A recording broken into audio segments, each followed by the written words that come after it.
Hello guys! Hello! This is for Taurus. Welcome dito, Taurus, sa aking channel. Kapalaran 888. Welcome.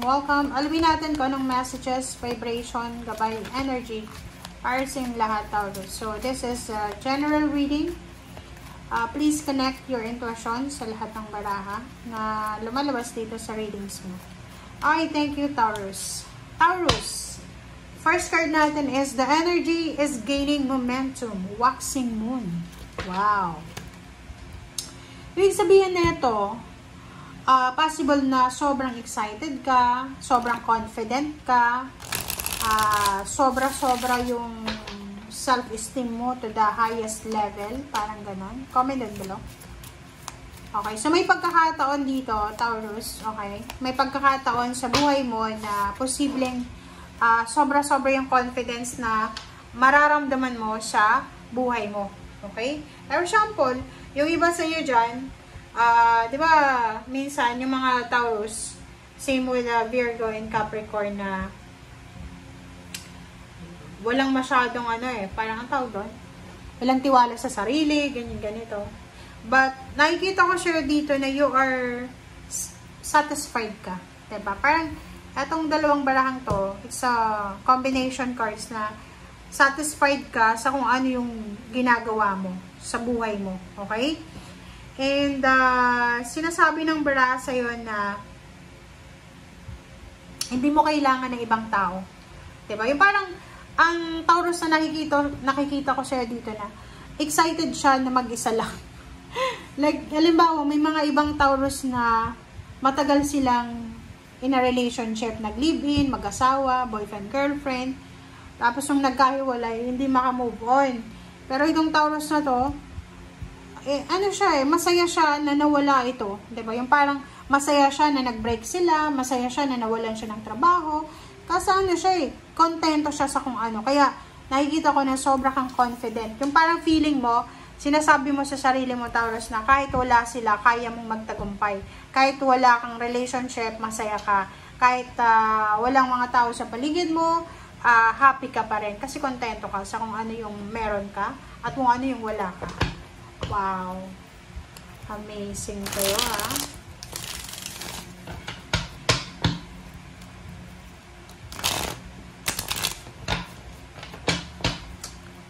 Okay.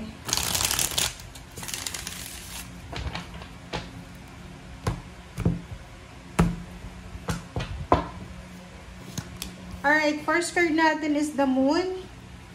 Next is Justice. OMG. And Ace of Wands. So, you're excited talaga. Knight of Swords. And Reverse. Sorry, hindi reverse. Page of Wands. King of Pentacles. Ten of Cups. So, nakikita ko sa'yo dito. If it's about relationship, hindi ka masyadong malungkot. Kung halimbawa galing ka sa heartbreak, like naghiwalay kayo, nakikita ko sa'yo dito na hindi ka malungkot, masaya ka. And yung iba dito, nakikita ko na nakafocus ka sa family mo, like sa mother, sa parents, siblings. And sinasabi ng baraha sa'yo, isang exciting na future ang naghihintay sa'yo regarding money. So, kung ikaw ay nakapag-desisyon, may Taurus dito na, like isa kang Taurus nakapag-desisyon ka na ayaw mo nang makipagrelasyon because magpo-focus ka sa trabaho mo or sa negosyo. Sobra-sobra kang masaya, contented ka. Kasi yun yung gusto mo . Diba? Wala kang kinakatakutan. Parang, diba maraming mga tao yung nagsasabi sa'yo, siguro yung iba sa inyo na sinasabi na, naku, Taurus, matakot ka sa karma, ganito, no. Hindi ka natatakot wala kang kinakatakutan. And nakikita ko sa'yo dito na you are excited. You're excited para sa good karma, you're excited para sa new job, new career, or excited ka sa kung ano man to na parating sa buhay mo. Okay? Yung parang sinasabi mo na hindi ka masamang tao. Kung tungkol naman to sa trabaho or sa pera, parang halimbawa may mga Taurus na unemployed, sinasabihan sila ng kanilang pamilya na, uy Taurus, ay, hindi ka ba natatakot na tumanda ka na walang trabaho, unemployed ka? Hindi siya natatakot Kasi alam niya sa buhay niya, sa sarili niya na kaya niyang mabuhay kahit walang trabaho. Wow! Ang galing naman. Or kaya niyang mabuhay nang walang sino man na tumutulong sa kanya. Alright, Taurus, 7 of Pentacles. Dalawa yung 7 of Pentacles mo. Alam mo na. Diba? Hindi ka natatakot eh. Wala kang kinakatakutan sa kung ano man ang darating. Parang ganun. Hindi ka natatakot eh. Kasi iniisip mo na kaya mo. Iniisip mo na maraming blessings ang parating sa'yo.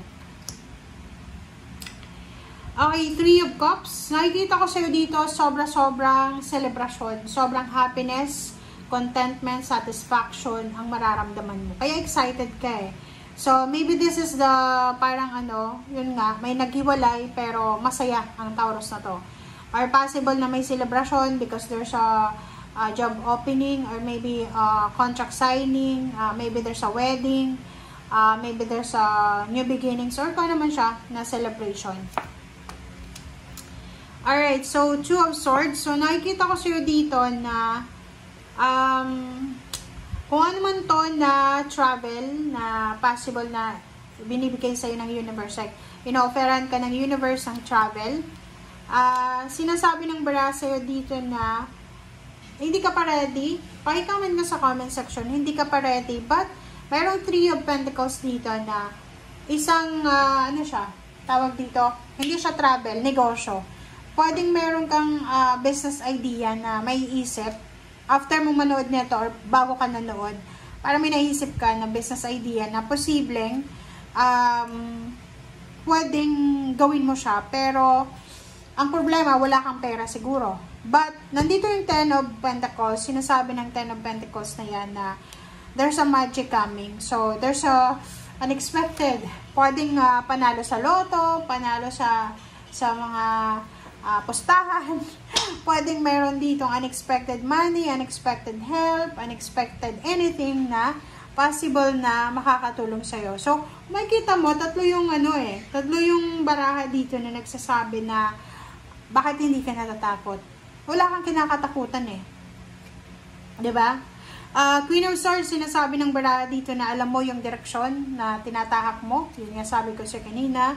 And 6 of Cups, nakikita ko sa'yo dito na marami kang gustong balikan sa past, pero hindi yung malungkot na nangyari.